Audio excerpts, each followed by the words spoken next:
In this video हम cover करेंगे order 6 rule 8 which deals with denial of contract. Denial of contract means जब contract की deny की जा रही हो। Where a contract is alleged in any pleading, a bare denial of the same by the opposite party shall be construed only as a denial in the fact of express contract alleged or of the matters of fact from which the same may be implied। अगर कोई opposite party जो suit में किसी भी pleading की deny कर रहा हो, अगर कोई भी अपोजिट पार्टी चाहे वो रिटन स्टेटमेंट की डिनाई कर रहा हो प्लेंटिफ, या फिर प्लेंट की डिनाई कर रहा हो ऑपोजिट पार्टी जो प्लीडिंग दी गई है उसकी डिनाई कर रहा हो, तो इन दिस केस में कॉन्स्ट्रूड समझा जाएगा कि उसके फैक्ट जो है प्लीडिंग के प्लेंट या रिटन स्टेटमेंट की जो फैक्ट है उसे डिनाई की जा रही है, ना कि लीगलिटी और सफिशिएंसी इन लॉ को डिनाई किया जा रहा है। क्या समझा जाएगा कि उस कॉन्ट्रैक्ट की जो फैक्ट है उसको डिनाई कर रही है ऑपोजिट पार्टी। अगर ऑपोजिट पार्टी डिनाई कर रही है तो ना कि ये समझा जाएगा कि उसकी लीगलिटी या सफिशिएंसी जो है लॉ है, legality and sufficiency in law की डिनाई की जा रही है। ये हमारा रहा rule 8।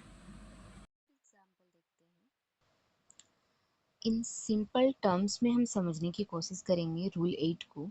A bare denial of a contract's existence in a pleading is in a pleading is treated as a denial of fact।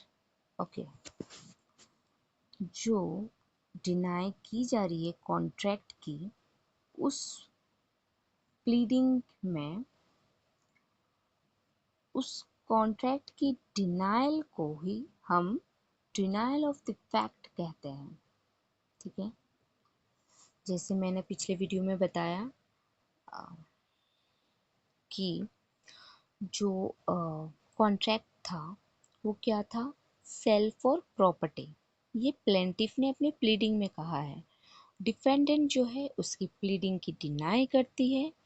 वो कहती है कि ये जो कॉन्ट्रैक्ट थी वो सेल फॉर एग्रीमेंट नहीं, सेल फॉर प्रॉपर्टी नहीं थी।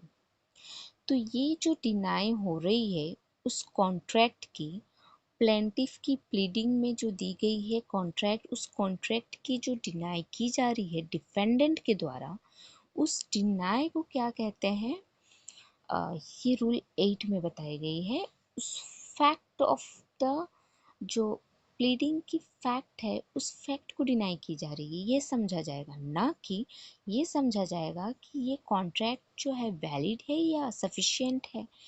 इसे ना समझकर, मीन्स ये जो लीगलिटी इसको ना समझकर ये समझा जाएगा कि उस फैक्ट की डिनाई की जा रही है, ना कि लीगलिटी को या फिर किसी लॉ को, सफिशिएंसी इन लॉ को।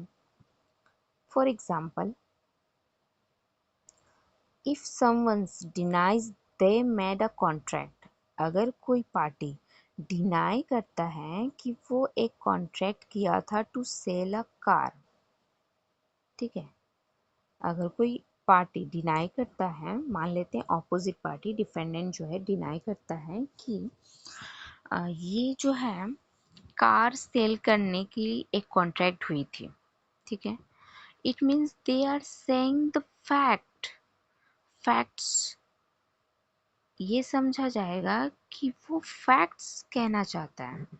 Presented as a evidence of a contract, जो कि as a evidence of a contract present की जा रही है, लाइक विटनेस और डॉक्यूमेंट्स। ठीक है, are not true, not that the contract itself was illegal और इनवैलिड। मीन्स अगर कोई व्यक्ति डिनाई करता है कि वो कार सेल की एक कॉन्ट्रैक्ट हुई थी, अगर इस बात को वो डिनाई करता है तो ये समझा जाएगा कि वो उस फैक्ट्स को डिनाई कर रहा है, ना कि उस लीगलिटी को कि ये जो कॉन्ट्रैक्ट है इलीगल है या इनवैलिड है, जो कि एज अ एविडेंस डॉक्यूमेंट्स या विटनेस के तौर पर कोर्ट में प्रोड्यूस की जा रही है बाय द प्लेंटिफ। ठीक है।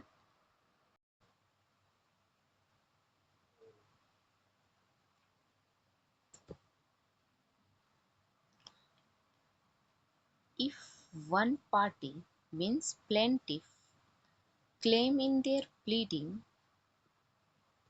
that a contract existed for the sale of a property, plaintiff जो है अपने क्लेम में, अपने प्लेंट में, प्लीडिंग एज ए प्लीडिंग, वो क्या देता है कि जो कॉन्ट्रैक्ट हुई थी डिफेंडेंट के साथ, वो कॉन्ट्रैक्ट जो थी वो सेल ऑफ प्रॉपर्टी के लिए थी। And the other opposite party, opposite party means defendant, defendant जो है अपनी रिटन स्टेटमेंट में जो प्लेंट की डिनाई करता है उसमें वो देता है कि कॉन्ट्रैक्ट जो थी वो सेल ऑफ प्रॉपर्टी के लिए नहीं थी।